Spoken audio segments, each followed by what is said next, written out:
네, 우리 이제 하나님 말씀, 구약성 창세기 4장 1절 말씀 보십시다. 우리 하나님 말씀, 구약성경 창세기 4장 1절 말씀입니다.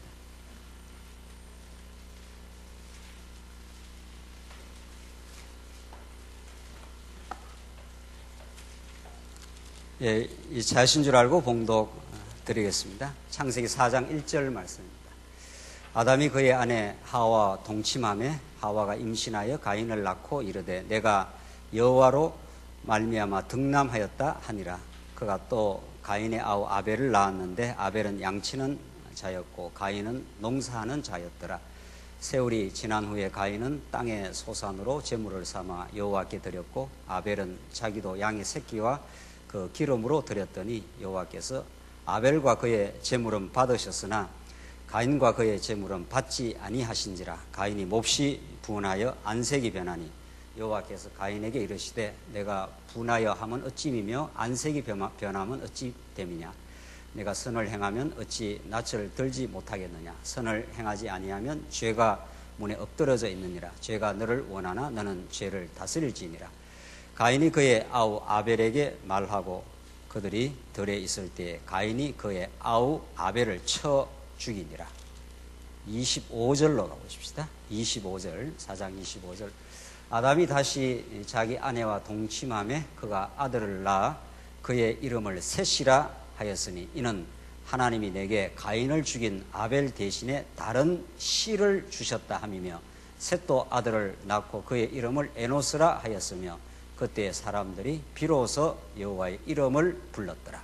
26절까지 무슨 봉독드렸습니다. 오늘 우리 성경 전체 예관 각권 창세기 두 번째 강의가 되겠는데 지난 시간 첫 시간 성경이 말하는 하나님 계시, 하나님에 대한 진리 이해가 얼마나 우리 인생과 역사와 우주의 근본적인 진리인가를 새롭게 다시 언제나 말씀을 대할 때마다 정립을 할 이유가 있다는 것을 확인했습니다.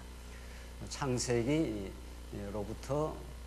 계시록까지가 전통적인 성경의 이름 창세기, 출애굽기, 레위기 이렇게 되지만 그것은 성경의 앞부분을 그냥 후대 학자들이 따서 붙인 것뿐이고 우리는 성경 전체가 언약의 말씀, 하나님이 한번 언약하시고 언약을 이루심으로 하나님이 얼마나 위대하신 분이신지 그가 온 우주 만물을 창조하사 자기의 발등상 삼으시고 하나님의 영원한 나라를 이 땅에 보여주시는 분이시라는 그런 계시의 말씀이라는 것을 우리 확인했습니다. 우리는 창세기 앞부분을 통해서 이제 1장부터 36장까지가 하나님의 언약 섭리인데 그 가운데 인류의 시조, 하나님의 6일 창조 후에 아담에게 하나님이 언약을 3대 언약을 맺은 사건을 성경에서 가장 중요한 키워드라고 그렇게 우리는 보는 거죠. 왜냐하면 성경은 창조 자체, 물론 창조도 중요한 거지만 6일 창조도 그것은 하나님이 6일 창조하는 이 위대한 이 우주 만상을 누가 다스리느냐 하는 걸 통해서 하나님이 어떤 분인가를 가르쳐 주기 때문에 창조는 그 언약의 준비 사건으로 그렇게 보는 겁니다. 그래서 우리 성경 전체가 지금 영원하신 이제 하나님 살아계심을 이제 보여주시는 건데, 우리는 우선 구약 역사서 가운데 하나님의 이제 언약 섭리가 있고 자손, 땅, 통치 이렇게 되어 있지 않습니까? 하나님의 언약 섭리가 1장부터 창세기 36장까지 이렇게 전개되는데 여기 인류 시조와 언약을 맺고 선민의 열조와 언약을 맺습니다. 그러니까 모든 건 언약으로부터 시작이 되는데, 왜냐하면 하나님이 당신을 계시하는 근본적인 방법이 이렇게 언약을 하고 그걸 역사 가운데 이룹니다. 이걸 내가 이루었다, 내가 살았기 때문에 이걸 이룬다 하는 이 근본 계시 원리이기 때문에 성경 어떤 거 한 것도 언약을 떠나서는 설명할 수 없는 거죠. 그런데 하나님이 이제 아담 6일 이 광활한 이 우주를 짓고 그걸 누구한테 다스리라고 하느냐 하면 하나님의 형상으로 지은 아담에게 그걸 명령을 하지 않습니까? 그걸 이제 지금까지 신학에서는 그냥 아담이 인류의 그냥 시조다. 뭐 이 정도로 인류의 시조는 시조인 거죠. 그러나 우리는 성경 전 구약과 신약 전체를 우리가 아울러서 그 아담 사건을 이해하게 될 때는 하나님 아담을 짓고 아담에게 이제 복 주심에 관해서 3대 언약을 하는 것은 이 아담을 통해서 지금 누군가를 보여주고 있는 중이죠. 그러니까 하나님이 영원히 살아계시는 그 존재인데 그 하나님의 뜻을 이미 품고 하나님의 나라를 영원 안에서 이미 경륜을 하고 있습니다. 이렇게 영원 안에서 그걸 이제 보여주신다는 거죠. 하나님 살아계심을 보여주는데 그 뜻을 통해서 하나님이 아담에게 하나님이 복주어 세 가지 명령을 하신 세 가지 3대 언약은 요 아담이 중요한 게 아니라 로마서에서 아담은 오실자의 표상이기 때문에 실제 중요한 건 마지막 아담 혹은 둘째 아담 이분을 통해서 온 우주 만물 혹은 특별히 만물 위에 교회를 다스려주는 분이라는 걸 지금 보여주심으로 하나님의 위대한 통치를 우리에게 가르쳐주는 거죠. 하나님의 절대주권적 통치 속에 어떤 만물도 특별히 우리 교회도 벗어나 있지 않고 그의 장악과 지배와 사랑의 통치 속에 들어있다. 그걸 하나님이 보여주시려고 만물을 짓고 마지막에 하나님의 형상으로 온 아담에게 그걸 보여주는 거죠. 그래서 골로새서에 보면은 만물이 그로 말미암아 그 안에서 그를 위해서 지어졌다. 예수님을 그렇게 말하는 거죠. 그러니까 하나님께서 여기서부터 이제 아담이 하나님의 형상으로 지어졌는데 진짜 형상은 이 예수님인 거죠. 그래서 히브리서에서도 하나님의 본체의 형상이라 예수님이 형상이라는 건 그대로 복사를 했다는 뜻이니까 하나님을 그대로 보여주시는 분이 이제 예수 그리스도라는 겁니다. 그걸 먼저 첫 아담을 통해서 하나님이 보여주신 거죠. 근데 첫 아담은 이제 실패를 하지 않습니까? 통치를 실패합니다. 왜? 이제 타락이기 때문에. 그래서 이 아담에게 주신 3대 언약 이것을 그 내용을 보면은 자손 땅 통치니까 그게 하나님이 그 한 나라를 이루어 주겠다는 거죠. 그래서 그 언약을 주시고 2장 1절로 3절에 보면 안식하셨더라. 7일째. 그러니까 하나님의 통치가 이루어지는 곳에 참된 안식이 있는 거죠. 그럼 뭐 두말할 나위 없이 둘째 아담 예수 그리스도가 오셔야 우리 안에 참 안식. 수고하고 무거운 짐자들아 내게로 오라. 내가 너희를 쉬게 해주겠다. 그래서 이 예수 그리스도 안에 들어가야 참 안식이 있는 거죠. 그래서 하나님께서 아담을 짓고 이제 안식을 허락하고 하나님이 불순종 가운데 가두어버리지 않습니까? 선악과를 줘가지고. 그래서 모든 인류가 이제 불순종 가운데 죄악 가운데 가두어져 있기 때문에 스스로가 하나님 노릇하기 때문에 무엇을 해도 안식이 없습니다. 무엇을 해도 이 죄 가운데 있기 때문에. 그래서 너희 스스로는 하나님의 나라의 가장 뚜렷한 특징인 안식. 안식이라는 것은 하나님의 통치에 온전한 걸 다 맡겨버림. 모든 걸 다 내려놓고 그분이 하시는 것을 받아들이는 거죠. 그분이 통치를 하니까. 그러니까 그런데 죄라는 건 하나님과 같이 되려고 하는 거니까 뭐든지 자기가 뭘 이루어서 자기 삶의 주관자가 되려고 하면은 그게 탐욕이니까 그게 안식이 없는 거죠. 그래서 그걸 하나님께 보여주시고 둘째 아담 예수 그리스도가 천국으로 오셔서 우리에게 참 안식을 주시는 분이다. 그걸 통해서 하나님이 얼마나 놀라운 여호와라는 걸 지금 이제 가르쳐 주는 거죠. 이렇게 성경 전체는 이제 구도가 그렇게 되어 있는 거예요. 그러니까 3대 언약을 주셔서 하나님 나라에 대해서 약속을 하고 그 나라는 하나님이 이룬다는 걸 가르쳐 주기 위해서 하나님이 선악과를 주시는 거죠. 그 선악과는 먹으면 죽는 나무니까 먹으면 사는 생명과도 같이 주는 거 아니에요. 이것도 궁극적으로 메시아 언약인데 둘 다. 그러니까 선악과를 따먹고 모든 인류가 영적으로 죽어버립니다. 그래서 하나님과 같이 되고자 하기 때문에 그때부터 평안이 없는 거죠.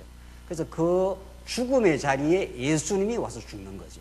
그리고 3일 만에 부활하심으로 우리에게 참 생명과 부활에 나는 부활이요 생명이니 하는. 그러니까 3대 언약도 예수 그리스도 선악과도 장차 우리의 죄를 대신해서 죽으실 사망 언약이라고 볼 수 있잖아요. 그러니까 먹으면 죽는 나무가 있고 먹으면 사는 나무인데 먹고 우리를 죽게 했다가 예수 안에서만 참 영원한 생명이 있음을 그래서 예수님 부활하신 거예요. 그래서 그 생명과를 새하늘과 새 땅에서는 영원히 먹고 누리고 천국을 누리며 하나님을 찬양하도록 그렇게 만든 거죠. 이게 하나님의 전체적인 프로그램입니다. 하나님이 영원한 그분이 그런 뜻을 품고 내가 영원히 다스리겠다. 그래서 예수님도 하늘에 계신 우리 아버지, 당신의 이름이 어떻게 해요? 거룩히 받으시면 그의 나라가 이곳에 임하길 바란다고. 예수님이 아니면 이 땅에 우리 안에 천국과 영원한 천국이 만들어지지 않을까. 그 나라가 임하기를 바란다. 일용할 양식을 주옵시고 우리가 우리의 죄 전자를 사해 준 같이 우리의 죄를 사해 주옵시오. 거기 죄 문제가 거기 나오고 그렇게 해서 예수님의 주기도가 마지막에 주의 영광과 나라와 권세가 당신에게 영원히 있습니다라고 영원히 그분을 찬양하는 그곳이 천국입니다. 그래서 우리 교회가 그 천국의 맛을 지금 실제로 보며 살아가는 것이죠. 우리도 죄도 경험하고 천국도 경험하고 하나님의 통치도 경험하고 이 모든 것을 이루시는 여호와가 우리의 진정한 주관자구나를 경험하도록 그렇게 이 성경은 하나님 한 분에 오로지 그렇게 집중이 되어 있습니다.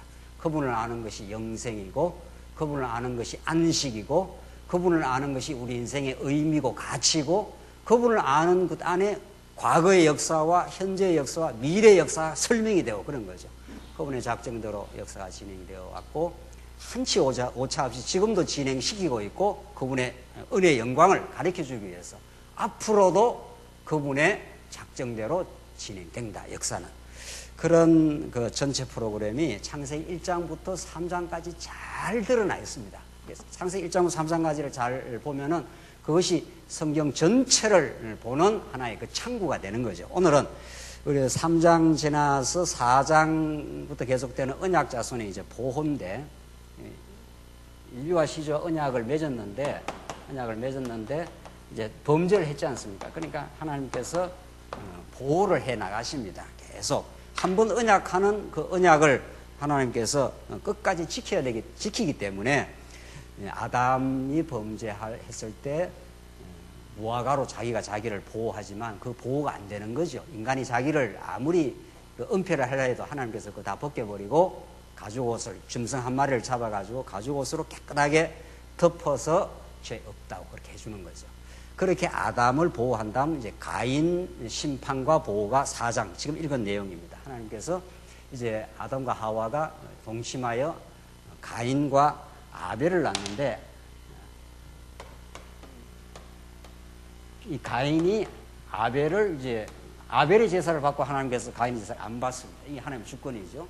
무슨 뭐 조건이 특별히 제사를 잘못 드려서가 아니라 하나님은 어떤 제사를 자기 주권적으로 받고 어떤 주권을 버리는 거예요. 택하고 버리는 하나님의 주권이 하나님 스스로에 있기 때문에 그랬다고 가인이 아벨을 이제 쳐 죽입니다. 이때로부터 언제나 언약 계보의 자손들, 최종적으로 예수 그리스도가 어둠에 의해서 한번 죽습니다. 반드시 한번 이 땅에 하나님의 교회는 어둠의 세력에 의해서 고난을 겪게 돼 있고 그렇지만 그것이 새로운 탄생으로 이렇게 하나님께서 교회를 탄생시켜 가는 과정. 이건 2000년 교회사가 증명해 주고 있습니다.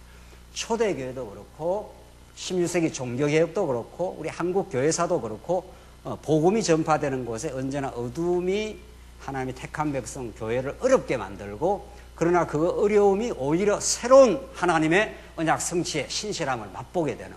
그래서 가인이 아벨을 쳐 죽이지만 하나님께서 누구를 낳게 합니까?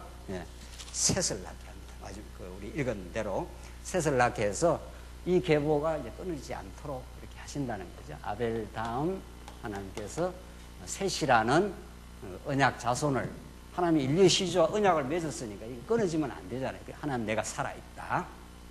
아무리 어둠의 권세, 가인을 지배하고 있는 흑암의 권세가 아벨을 쳐 죽여도 아벨의 피가 땅에서 신원이 된다는 거 아니에요. 아벨의 피보다 더 우월하신 예수 그리스도의 피, 이걸 히브리서가 말하고 있지 않습니까? 그러니까 모든 자들이 공모해서 예수를 죽여도 하나님의 3일 만에 하나님의 역사는 부활로 승리를 맛보게 했듯이 셋을 하나님이 주십니다. 셋이 다시 에노스를 놓고 계속해서 이 계보가 이어져 나가도록 하나님께서 그렇게 역사를 해 가신다.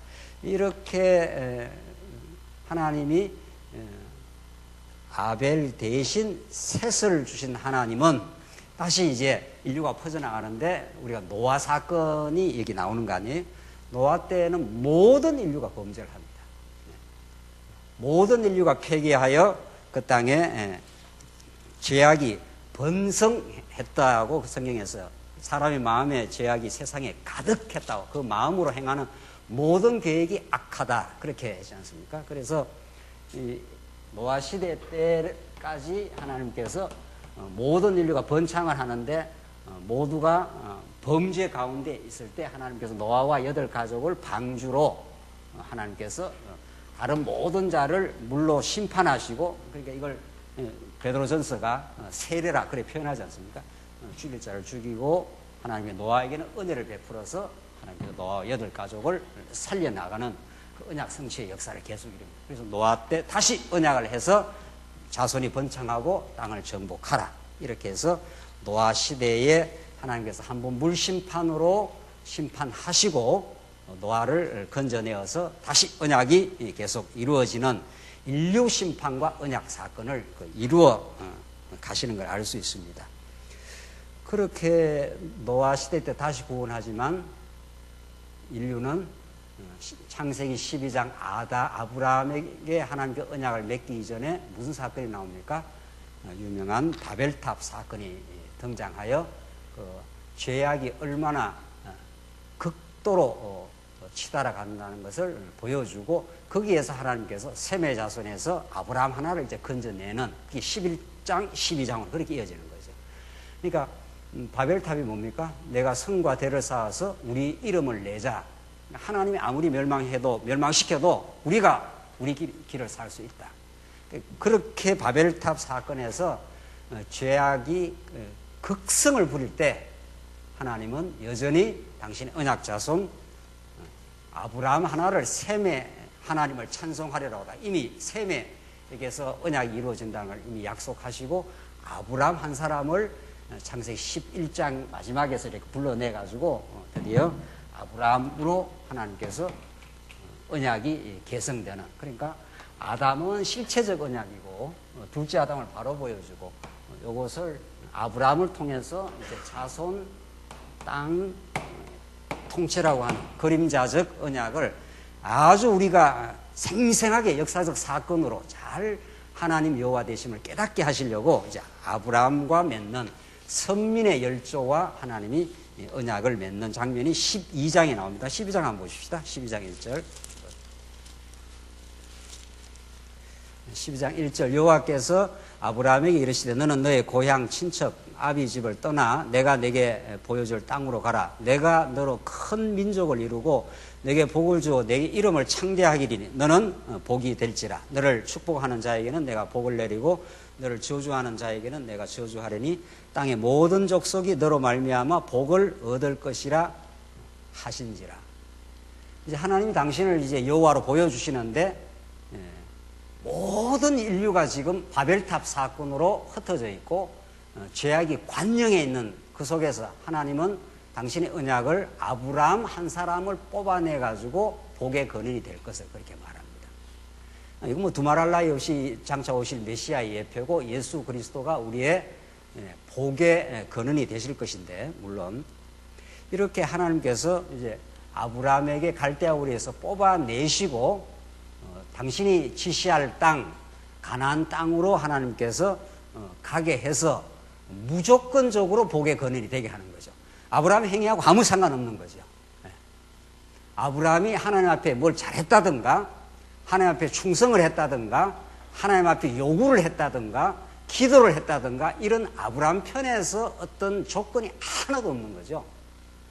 그러니까 창세기 12장 1절 바벨탑 사건으로 상징되는 인류의 극악한 죄악 모든 인류가 하나님을 대적하고 나서는 여러분과 저도 마찬가지 언약 백성 모든 인류가 그렇습니다. 그 속에서 하나님이 아브라함 한 사람을 건져내가지고 내가 지시할 땅으로 가라.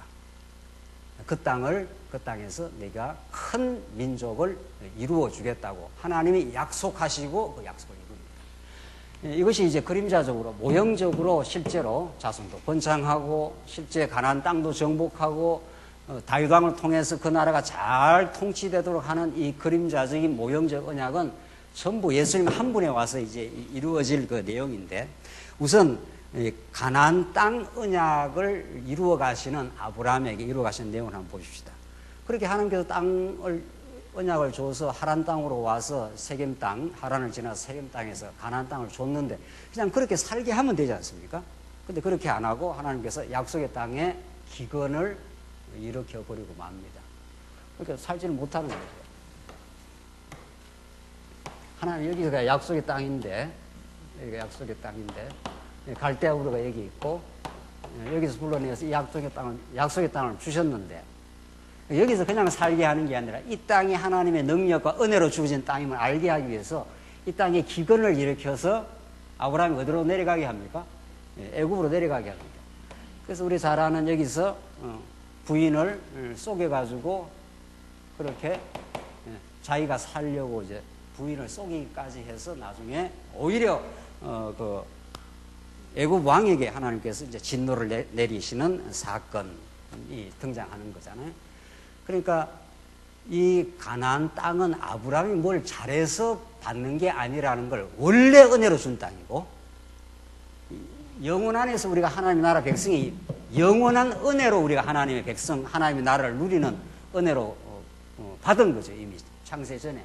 그것을 이 시간 세계를 통해서 우리가 예수 안에서 우리가 교회 백성이 되고 하나님 나라 백성이 되고 하나님 나라를 우리가 통해서 하나님을 찬양하게 되는 이것이 영원히 은혜라는 걸 깨닫게 하기 위해서 이제 아담에게 그냥 무조건 그냥 3대 언약을 준 거 아니에요. 이걸 그대로 아브라함에게, 지금 아브라함에게도 땅도 약속하시고 자손도 약속하시고 또 내 허리에서 열왕이 나온다고 약속하신 것은 아브라함 행위와 아무 상관없습니다.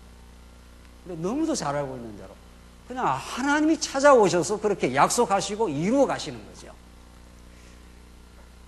그러니까 성경 우리가 너무도 많이 그렇게 확인하고 배워왔던 대로 어떤 것도 우리 편에서 만들어내는 게 없다는 거죠. 우리 편에서 무언가를 산출해내거나 실적을 만들어내거나 하는 게 없다는 거죠. 아브라함 사건을 보면은 그냥 하나님께서 복의 권이 되게 해주겠다는 거예요. 그리고 그 땅을 그냥 주는데 그게 은혜임을 깨닫게 하기 위해서 한번 애국 땅으로 내려가잖아요. 그래서 거기서 거짓말하고 엉터리 같은 짓 한단 말이죠. 그런데 오히려 바로 왕이 하나님께서 심판하고 벌을 주시고 아브라함은 큰 재물을 가지고 나오도록 그렇게 해서 다시 가나안 땅으로 돌아옵니다. 그러니까 가나안 땅으로 돌아왔을 때 아하, 이거는 정말 내가 뭘 잘해서 잘하는 게 정도가 아니고 거짓말 했지 않습니까? 거짓말이나 하고 속이고 스스로 자기 생존을 자기가 지금 찾아보려고 방법을 썼던 사람인데 하나님은 그냥 그 땅에서 살게 하는 게 아니라 가나안 땅으로, 약속의 땅으로 인도를 해주는 거예요. 그래 돌아올 때 롯과 그 분쟁이 생기지 않습니까? 네가 네 좋은 대로 해라. 아브라함이 뭐 마음이 넉넉해서 그런 게 아니라 이제 다시 돌아오는 약속의 땅을 믿게 됐는데 보니까 롯이 가나안 땅을 선택할 수가 없게 돼 있는 거 아니에요? 그러니까 겉으로 볼 때 우리가 자유의지로 뭘 하는 것 같잖아요. 자유의지로 뭘 선택도 하고 뭘 우리가 결정도 하고 하지 않습니까? 그러나 그 모든 결정권이 하늘에 달려 있고 롯은 가나안 땅을 선택할 수 있도록 되지 않는 거죠. 그래서 하나님이 이쪽을 어떻게 만들어 놨습니까? 이걸 이 모압 이 땅을 이게 요단 들과 같고 이게 에덴 동산처럼 물이 철철철철 흘러서 아주 비옥한 땅으로 이렇게 만들어 놓지 않습니까? 여기서 선택을 하라고 하니까 롯이 이쪽은 악지고 오히려 여기가 약속의 땅이라도 실제는 비가 오면은 싹 빠져나가는 건 악지입니다. 이게 실제로 하나님만 바라봐야 되는 땅이 이게 가나안 땅이고 이 땅은 정말 이렇게 애국 땅처럼 이 나일 강면에 물이 얼마나 많아서 여기가 아주 비옥한 땅 아닙니까? 여기가 그런 것처럼 여기가 좋은 땅이니까 롯이 이렇게 보다가 어느 쪽으로 선택합니까? 우리가 어느 말이 선택이지 그쪽으로 선택이 되도록 어떻게 정해져 있는 거죠. 그래서 우리가 예정을 믿는 거죠. 누가 어떤 사람하고 결혼하는 것도 쪽으로 이렇게 선택하도록 그때 햇빛을 그렇게 마음이 딱 들도록 되어 있는 거죠. 그걸 아무도 피해 나갈 수 없는 거죠. 그 작정을. 그래서 롯은 절대로 이쪽을 선택하지 못하게 되어 있는 거죠. 이쪽으로 가도록 그렇게 되어 있습니다. 그러니까 세상 만사가 지금 하나님의 위에서 작정한 대로 지금 이렇게 선택이 되도록 되어 있습니다. 그래서 어떤 게 이루어져도 우리는 아브라함에게 가나안 땅이 선택되듯이 필연적으로 아브라함은 약속의 땅으로 오도록 그렇게 언약되어 있고 성취가 되는 거죠.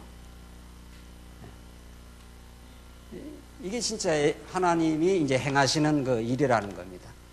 그래서 아브라함은 밑에 내려가서 실수하고 애굽 땅에서 롯한테 먼저 선택권을 줘도 하나님이 가나안 땅을 약속한 그 약속은 그대로 이루어지는 거죠.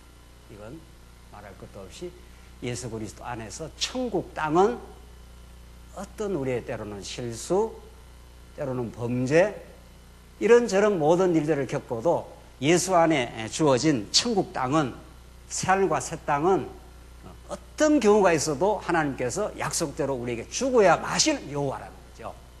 우리는 예수 안에 있기 때문에 이미 그건 불변한 거죠. 그래서 우리가 이 땅에서 어떤 걸 겪어도 그 여호와 하나님의 신실하심, 그의 살아계심이 있기 때문에 우리가 진짜 든든한 우운이 있는 거죠. 우리를 나는 너의 편이라, 이게 여호와 하나님께서 우리 하시는 말씀이죠. 아버지는 뭐 무조건 아들 편 아닙니까? 아들이 나가 실수하고 범죄해도 그래, 내가 너의 편이다. 어떤 경우에 실수하고 돌아와도 내가 너를 받아준다. 이게 세상 그 아버지의 하는 역할이듯이 하나님이 그렇게 아브라함 편이 딱 되어 있는 거죠. 그건 변함이 없는 거죠. 그래서 가나안 땅을 주시겠다는 그대로 애굽 땅에 한번 가서 실수하지만 돌아오고 롯은 우측 땅을 선택하지만 하나님께서 약속한 대로 가나안 땅을 아브라함이 주시는 거죠. 15장 넘어가면 이제 자손 번창입니다. 그러니까 아브라함에게 땅 언약도 주시고 자손 번창을 주시는데 세월이 지나도 아브라함이 자신이 안 생기잖아요. 그러니까 하나님께서 나타나서 이제 아브라함이 나타나니까 아브라함이 불평이 보통 많은 게 아닙니다. 내가 무자하오니 나의 상속자는 다메섹 엘리에셀이나 그렇게 하면 좋겠다. 아들이라야 상속을 하는데 아들 하나 안 나오니까. 근데 하나님께서 하늘의 별과 바다의 모래깔처럼 내가 그렇게 해주겠다. 그렇게 약속을 하니까 그걸 믿고 의로 여겼다. 하나님께서 그렇게 되어 있습니다. 그리고 아브라함이 이제 실제로 표정을 좀 달라 그렇게 말하지 않습니까? 그래서 3년 된 암염소를 쪼개가지고 그렇게 하나님께서 그렇게 하십니다. 큰 어둠의 공포가 밀려오고 밤에 그때 하나님께서 혼돈과 흑암 가운데 빛을 약속하듯이 하나님께서 다시 약속을 하기를 내 자손이 이방에 객이 되고 그들이 늘 400년 동안 괴롭게 할 때 내가 심판을 하고 그들을 내 자손이 많은 자손을 가지고 4대 만에 돌아오게 된다. 이는 아모리 족속의 죄악이 다 차지 않아서 그때 4대 만에 돌아오게 된다. 이렇게 해서 횃불 사이로 횃불이 쪼갠 고기 사이로 지나면서 하나님의 약속이 그 이루어지는 그 약속, 반드시 너는 4대 만에 돌아오게 된다 하는 그 약속을 해줍니다. 그러나 10년이 됐는데 여전히 자손이 없는 거죠. 그러니까 지금 우리가 선민의 열조와 처음에 가나안 땅 약속도 이루어지고 지금 자손 약속, 자손 번창 약속이 이루어지는데 하나님은 이 약속이 이루어질 때는 그 인간의 힘으로는 도저히 안 되는 상황 끝까지 하나님께서 그렇게 데려가는 거죠. 10년 지났는데도 여전히 자손이 안 생깁니다. 그러니까 아브라함이 사라가 아브라함한테 내 몸종 하갈이 있으니까 하갈을 통해서 우리가 자손을 번창시켜 나가자. 그래서 인간적인 수단 방법을 쓰지 않습니까? 그게 이스마엘입니다. 그걸 하나님께서 허락을 하지 않습니다.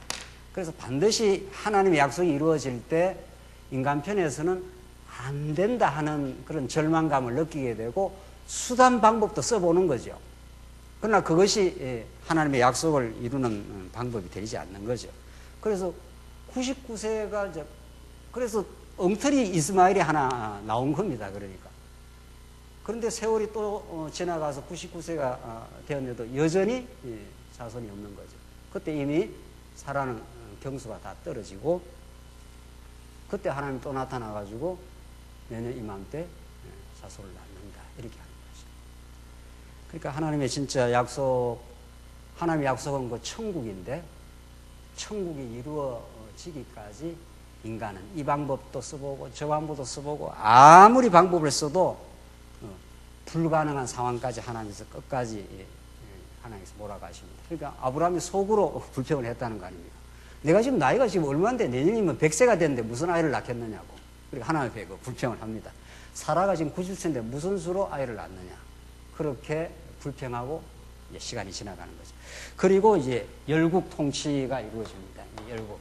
여기 자손, 여기에 땅이고 자손이고 나라 약속이 아브라함에게 그대로 세 가지 이루어지네. 열 왕이 내 허리에서 난다, 이렇게 하고 하나님께서 그 다음 소돔성 심판을 통해서 그 왕의 주권을 보여주고 그랄 왕을 마지막 제압을 하고, 그렇게 하나님께서 결국은 아브라함 후손에서 왕이 나와서 결국 하나님의 약속을 이루어준다, 이렇게 20장까지 하고, 그 다음 21장부터 이제 이삭으로 이어집니다. 아브라함, 이삭, 야곱으로. 여기 이제 선민의 열조와 언약이니까. 그래서 21장에서 우리 아까 분이 이야기했던 대로 99세 때 하나님께서 약속을 해 주시지만 아브라함과 사라는 그것을 믿을 수가 없습니다. 이건 불가능한 것이다. 그래서 로마서에서 하나님이 불가능한 그 상황 속에서 하나님이 약속을 이루신다고. 그래서 그래야 하나님의 능력으로 된 걸 아니까. 그래서 하나님은 25년째 아브라함과 사라가 도저히 이 약속이 인간의 능력으로는 이룰 수 없다고 절망해서 그 시간에 하나님이 100세가 되어서 하나님이 드디어 하신 약속을, 아브라함이 하신 약속을 이루어 주심으로 진짜 하나님이 살아계신다고. 네가 노경의 아이를 낳았다고. 그래서 하나님 찬양하지 않습니까? 그렇게 하나님 하신다는 거죠. 그러니까 하나님의 능력을 보여주는 이거는 하나님의 역사적인 그 섭리 방식인 거죠. 예수님 부활하시면 모든 인류가 죽음에서 부활할 수가 없는 그 불가능한 상태로 몰아가시고, 그래서 모든 제자들이 다 도망치고 흑암이 다 온 세계를 덮었을 때 3일 만에 부활하심으로 하나님이 살아계신다는 것을 그렇게 역사 가운데 증명을 하시는 하나님. 그래서 어떤 교회에 어려움이 찾아와도 하나님은 새 빛을 준비하시고 부활의 날을 준비하고 계시고, 아브라함에게 말한다면은 90세 때 하나님께서 약속을 하셨는데 하나님께서 그렇게 계속 이제 끌어가는 겁니다. 이렇게. 그래서 10년 지나서 이스마엘 낳으면 하나님 허락하지 않고, 또 14년 또 지나서 24년이 지나가지고 나타나서 내년 이맘때 낳는다. 이걸 무슨 소리로 이거 아브라함이 이게 믿습니까, 이걸? 그러니까 믿음은 그 언약이 이루어지고 나서 확정이 되는 거죠. 그러고 나서 하나님께서 시험으로 네 아들을 바치라 그래요. 그냥 예 하고 가지 않습니까? 그러니까 아브라함이 간 게 아니라 언약을 이루신 하나님의 살아계심이 믿어지니까 죽여도 다시 태어나게 하거나, 안 그러면 다시 새로운 자녀를 주거나, 하나님 살아계시니까, 신실하신 분이니까.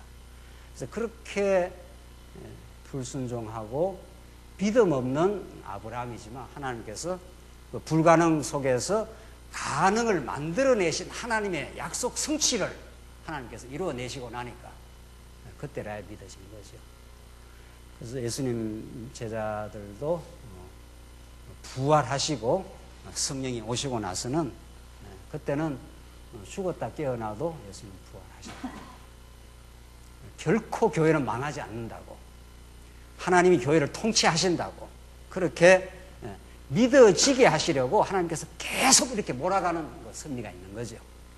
왜 99세까지 몰아가느냐는. 그래서 하나님께서 말씀하신 대로 사라를 돌보셨다, 이렇게 말합니다. 사라로 아이를 낳게 하셨다고. 그래서 우리가 믿음을 스스로 가지는 것도 아니고 불가능한 상황 속에 도저히 회복 불가능한 상황 속으로 하나님 몰아가시는 것 같아도 하나님은 교회를 새롭게 반전하고야 마신다 하는 것을 우리는 이삭의 그 출생을 통해서 알 수 있습니다. 그래서 그 시험을 하나님이 통과하게 하시고 그렇게 통과하고 나서 이제 그 이삭의 어머니 사라가 죽게 되는 거죠. 그 일이 다 끝나니까 사라는 이삭을 이제 낳았으니까 죽게 되는. 그 다음에 언약 계승이 이제 계속 실현이 되는데 이삭에게 그 아브라함이 얼마나 믿음이 좋아졌는가 하면은 이 100세에 자기가 놓을 수 없는 아이를 낳지 않습니까? 그리고 세월이 또 지나서 이제 이삭의 아내, 며느리를 자기가 구하게 되는데 나이 많아서 종에게 이야기할 때 그 창세기 24장에 보면은 이 가나안 땅에 가서 내 아들의 아내를 네가 종에게 하는 말입니다. 데리고 내 고향에서 데리고 오라 이렇게 보낸 겁니다. 보내니까 종이 어디 가서 그 부인 될 여자를 만나서 그렇게 오겠냐 말이죠. 그러니까 아브라함은 이미 하나님께서 이삭의 며느리를 준비시키고 반드시 이삭 하나밖에 없지 않습니까? 그 이삭에게 아내가 없으면 자손이 번창되지 않을 거 아니에요. 그러니까 이거 반드시 만나게 된다. 이렇게 아브라함이 믿어져 버렸습니다. 믿어서 무조건 가라는 거예요. 그 종은 안 믿어져 가지고 만약에 여자가 이쪽으로 안 올라가면은 원치 않으면 이삭을 그 고향에 그냥 놔두고 올까요? 이렇게 그 종이 아브라함이 묻지 않습니까? 여자가 따라올라야 따라오지 내가 간다고 여자가 오겠느냐? 만약 안 온다면은 그냥 이삭을 그 고향에 내버려 두고 그래 와야 되느냐? 그러니까 그렇게 하지 마라. 아브라함이 그렇게 말합니다. 왜냐하면은 이 땅을 내 씨에게 주기로 이미 약속이 되어 있기 때문에 반드시 그 고향, 그쪽에 사는 게 아니라 이쪽에 돌아와서 하나님의 약속의 땅으로 아내 하나를 데리고 돌아오도록 그렇게 정해져 있다고. 세상에 이렇게 아브라함의 믿음이 하늘을 찌르듯이 충천해 버렸습니다. 그러니까 종은 지금 염려를 하는데, 아이고, 안 돌아오려고 하면 어떡합니까? 고양이가 내버려 두고 올까요? 그러지 마. 가면 만나게 되고, 반드시 그 아내를 데리고 이 약속의 땅에 와서 이 씨를 번창하도록 그렇게 돼 있다고 아브라함이 믿어져 버렸습니다. 그러니까 믿음이라는 게 이게 하나님 주신 믿음인데 도저히 불가능한 상황 속에서 하나님께서 언약 성취를 이루시는 하나님이 이렇게 살아계심이 아브라함에게는 찾아와 버렸기 때문에 그냥 그 다음 이삭의 부인을 만나게 될 것은 보나 안 보나 그렇게 되니까 그냥 그렇게 가라는 겁니다. 그래서 종이 가다가 기도하고 그 찾아가니까 순적해서 딱 우물가에서 여자를 만나게 됩니다. 그러니까 매 차례의 그 불가능을 겪고 불신앙을 겪고도 하나님이 그 모든 걸 덮으시고 신실하신 하나님의 약속을 이루어내는 걸 보면은 그 다음 일은 볼 것도 없다는 거죠. 틀림없이 그 다음 언약이 이삭을 통해서 개선된다. 이렇게 아브라함에게는 그 믿음이 정착이 되어버리고 말았습니다. 하나님 우리에게도 그런 믿음을 주시면은 하나님 살아계신다고. 어떤 경우에도 교회는 망하지 않는다고. 당신이 작정하고 당신이 세운 교회이기 때문에 당신이 반드시 교회를 통해서 당신의 영광을 드러내고야 만다고. 그래서 진짜 가니까 리브가를 정확하게 그렇게 만나도록 그렇게 하나님께서 섭리하셔서 리브가를 그 고향에서 데리고 이 가나안 땅으로 와서 그 다음 야곱을 낳는 그 역사가 그대로 이루어져 갑니다. 그래서 하나님이 한번 아담에게 약속하시고 아브라함에게 약속하신 그 자손이 아브라함, 이삭, 야곱 이때는 얼마나 애절하게 이루어지는지 모릅니다. 이게 하나하나 아니에요. 전부 다 아브라함이 이삭 하나 놓고 야곱 하나 딱 놓고 이렇게 간들간들 끊어질 듯 하지만 절대로 끊어지 않고 하나님이 지금 하나님의 언약 섭리를 이루어 지금 가고 있는 중이죠. 그래서 야곱을 하여금 이제 12자손 그 다음에 그 12지파를 통해서 60만 대군 수백만 명, 이제 점점 그런 하나님. 처음에 아브라함이 큰 민족을 이룬다 했을 때 그게 믿어지겠냐 말이죠. 그래서 믿음은 보지 않는 것의 증거인데, 그게 믿어지지 않았지만 처음에는 정말 불가능한 상황 속에서 하나님께서 이삭 하나를 딱 준 걸 보고 장차 오실 메시아를 바라보게 된 거죠. 그 예수 그리스도가 생명의 시고, 그 예수 그리스도 한 분을 통해서 이 땅에 수많은 하나님의 자기 백성들이 만들어질 것을 하나님이 아브라함을 통해서 내다보게 하시고, 예수 안에서 지금 여러분과 저가 하나님의 자녀로 이렇게 탄생이 되고 있습니다. 마지막 야곱의 언약 계성 27장부터 36장까지를 보시는데, 우리가 너무도 야곱 사건을 잘 알고 있지 않습니까? 야곱은 이 뱃속에 있을 때 큰 자가 어떻게 해요? 작은 자를 섬기려고, 아무 로마서 표현대로 탄생에서 선과 악을 행하기 전에 하나님이 아무 행위하고 상관없이 뱃속에서 이미 복을 줘버리고 말았습니다. 그래서 사도 바울도 뱃속에서 이미 사도로 이미 정해졌다 그러는데, 그 말은 뱃속에서 정해졌다는 건 탄생하기 전이죠. 그건 하나의, 더 근본적으로는 이미 탄생하기 전에, 창세 전에 하나님께서 이미 하나님의 자녀로 부름을 받았다는 거죠. 그 불변의 언약이 이 땅에 변함없이 이루어지는 거죠. 그래서 그 야곱이 뱃속에서 축복을 받고, 에서가 먼저 나와서 형을 쏘개가지고 어머니하고 작당을 해가지고 그렇게 복을 받지 않습니까? 그래서 야곱 자체가 사기꾼 이런 뜻이니까. 그렇게 해서 그 엉터리같이 거짓말하고 아버지 속였는데도 하나님께서는 이미 야곱에게 준 복, 그것은 그대로 이루어집니다. 그 복을 하나님께서 이루어가는 과정이 정말 천신만고의 과정을 거칩니다. 야곱 한 인생은 우리 교회를 그대로 반영을 하고 있습니다.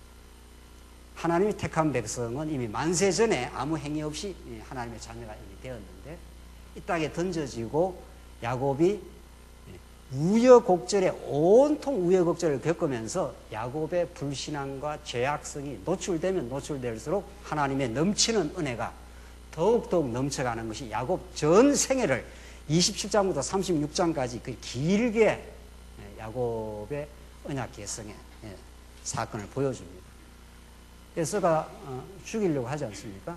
그래서 할 수 없이 외삼촌 라반의 집으로 피신하여 돌베개하고 그렇게 노숙을 하는 그 장면에 하나님이 나타나셔서 다시 약속을 합니다.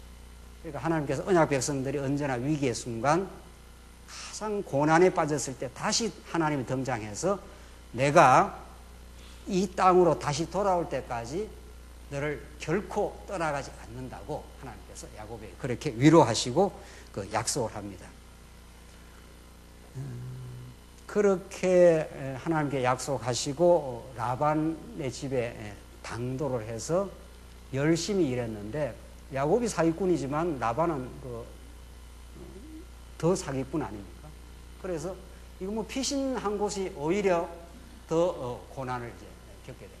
그래서 라헬을 너무도 사랑한 나머지 라헬을 얻으려고 7년 동안 열심히 일했는데, 첫날 밤에 들어가 보니까 라헬이 들어온 게 아니고 그 다음날 일어나 보니까 레아가 들어와서 뭐 이런 어처구니 없는 어려움을 이제 겪게 되는 거죠. 그러나 다시 7년을 더 야곱이 일해서 라헬을 얻고 종 두 사람을 더 얻어서, 오히려 처음 라헬을 만나서 자손을 낳았으면 이렇게 12자손이 번창이 안 되는 거죠. 그래서 오히려 어려움을 겪은 것이 하나님이 자손 번창에 하나님의 역사를 만들어냅니다. 그러니까 언약 백성에게는 어떤 일을 겪어도 그것이 하나님의 언약을 이루시는, 하나님을 우리에게 가르쳐 주시는, 하나님의 능력과 은혜를 가르쳐 주는 일에 불리한 조건이 하나도 없다는 거죠. 그 성경은 전부 그걸 말하고 있는 거죠. 모든 것이 합력하여 하나님의 선을 이루는 거니까, 하나님의 그 은혜로우심과 그 불변의 사랑과 능력을 가르쳐 주는 데는 우리에게 이루어지는 어떤 일도 우리에게는 불리한 조건이 없다. 이게 믿는 게 우리 이제 하나님께 우리 주시는 신앙이죠. 야곱이 실제로 그렇습니다. 억울하게 당했는데 10번이나 그 열심히 일을 했는데 그 품삯을 바꿔치기 했지 않습니까? 그랬는데 결국은 야곱은 나중에 많은 재물을 갖고 그렇게 나오게 됩니다. 구약에는 많은 재물이지만 우리 신약시대 때로 말하면 예수 그리스도 안에서의 풍성한 신앙입니다. 결국 우리로 하여금 천국의 그 확신, 어떤 문제가 있어도 우리 영혼을 지키는 하나님의 돌보심, 그 하나님의 능력, 하나님의 그 주권적인 섭리, 그의 불변의 사랑, 이것이 우리를 늘 따라다니기 때문에 우리 언약 백성들이 때로는 억울하고 때로는 애매한 일을 많이 겪어도 야곱에게 마침내 오히려 라헬이 아니라 레아를 집어넣어 갖고 이게 당했지 않습니까? 그러나 그것이 오히려 12자손을 만들어내는 하나님의 섭리였다는 거죠.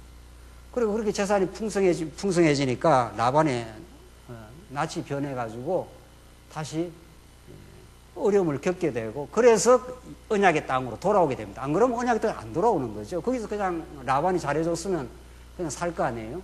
그러나 오히려 라반이 낯이 안색이 변하고 어려움을 겪어서 하나님의 약속의 땅으로 돌아오게 됩니다. 그러니까 야곱은 이런 일 저런 일을 계속 라반의 집에서 겪지만은 그것이 하나님의 자손을 번창케 하고 언약의 땅으로 돌아오는 풍랑일 뿐입니다.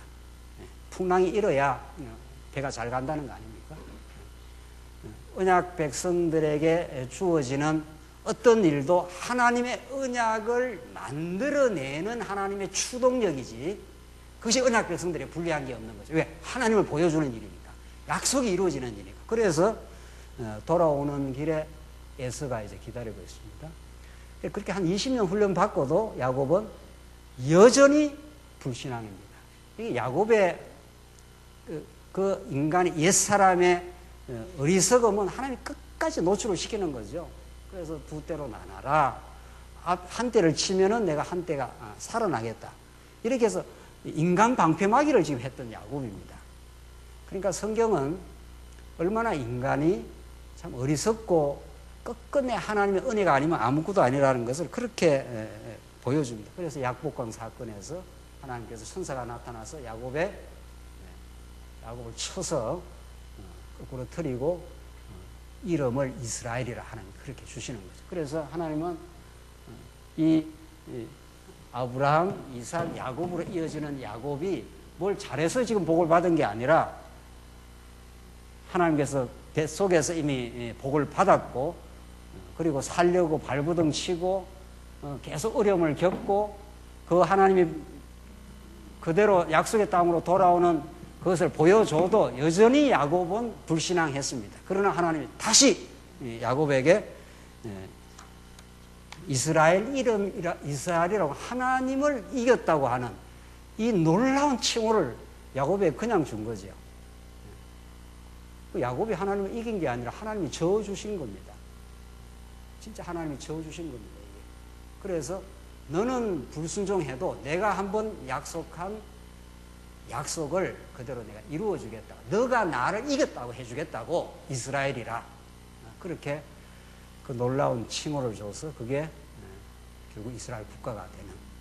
그래서 결국은 야곱은 하나님 앞에 한 일이 없고 끊임없이 하나님 불신앙했고 어리석음을 노출을 시켰지만 하나님은 야곱을 이스라엘이라고 하는 그 놀라운 은혜의 칭호를 주어서 그 이스라엘 나라를 만들어내고야 맙니다. 마침내 마지막 숫꽃과 세겜 땅에서 에서는 세일산으로 가고 야곱의 후손은 숫꽃과 세겜 땅을 차지하여 하나님께서 야곱에게 주시고자 하는 그 땅을 주십니다. 기나 사건을 통해서 그 땅을 정복하도록 그렇게 하나님께서 야곱을 끝끝내 보호하시는. 그래서 하나님이 한번 아브라함에게 약속한 약속이 아브라함 신앙생활 제대로 한 게 아닙니다. 거짓말하고 자기 중심적으로 살고 이삭도 마찬가지, 야곱은 더 마찬가지. 그렇게 했지만은 하나님이 한번 선민의 열조하고 약속한 그 약속을 그대로 자손을 불가능 속에서 하나님이 하나님의 능력으로 이삭을 주시고 다시 야곱을 주셔서 수많은 우여곡절을 야곱으로 그치게 하지만은 약속의 땅으로 반드시 돌아오고 12자손을 번창시키는 살아있는 하나님의 섭리. 이 섭리는 구약 역사에서 한 번도 끊어지지 않고 그 자손들이 계속 이어지면서 하나님이 다윗 왕까지 이어져서 이스라엘 나라를 하나님께서 마침내 이루고야 마시는 하나님의 섭리가 구약 역사 전체를 관통하고 그것은 진짜 약속의 자손, 언약의 자손 예수 그리스도 안에서 우리 안에 천국으로 이렇게 이루어집니다. 하나님 천국은 우리가 노력해서 쟁취하는 것도 아니고 하나님께서 우리에게 약속한 하나님의 살아계심을 보여주시고 지금도 역사를 지배하고 교회의 머리가 되신다. 그 하나님의 통치와 교회를 보호하시는 섭리는 한 번도 떠나가지 않았다. 우리가 어떤 일을 겪어도 하나님의 신실하심과 자비하심은 사라지지 않는다. 그래서 하나님이 한번 당신이 살아있고 영원히 경륜한다는 나라를 구약의 아담, 아브라함, 이삭, 야곱을 통해서 구약 역사를 통해서 보여주신 하나님은 예수 그리스도를 통해서 지금도 성령께서 오셔서 계속 지금 하나님의 교회를 이루어가고 있습니다. 이 하나님의 교회를 엄부의 권세가 어떻게 할 수가 없다. 그래서 우리가 때로는 범죄하고 어리석게 살고 잠시 잠깐의 고통 속에 우리가 살 때도 많지만은 하나님 언약하신 천국의 평강과 기쁨을 하나님 주시고야 마신다. 그래서 누가 하나님의 사랑의 줄에서 끊을 수 있겠는가? 사망이나 위험이나 칼이냐. 이게 사도 바울이 예수 그리스도 안에 주어진 하나님의 천국을 확신하고 그것만이 우리의 진짜 소망이다 하면서 그걸 실제 우리는 이 땅에서 예수 안에서 느끼게 됩니다. 아무도 하나님이 주시는 그 평강을 빼앗아갈 수가 없다고. 그 살아계심을 우리는 오늘 교회 생활 속에서도 생생하게 느끼며 살게 하시려고 이런 일 저런 일을 겪으면서 하나님은 당신의 능력과 자비하심을 보여주고 있습니다. 기도하십시다. 자비하신 하나님 아버지 은혜를 감사합니다. 하나님 아브라함에게 하신 그 약속이 이삭에게 야곱에게 그대로 신실하게 계승되는 그 하나님의 구약 역사를 통해서 그 모든 역사가 예수님 안에서 한 분 안에서 이루어짐을 그래서 우리에게 주신 참 안식과 천국을 누구도 빼앗아갈 수 없음을 저희들 믿고 승리 생활할 수 있도록 인도하시옵소서. 예수님 이름으로 기도하옵나이다. 아멘.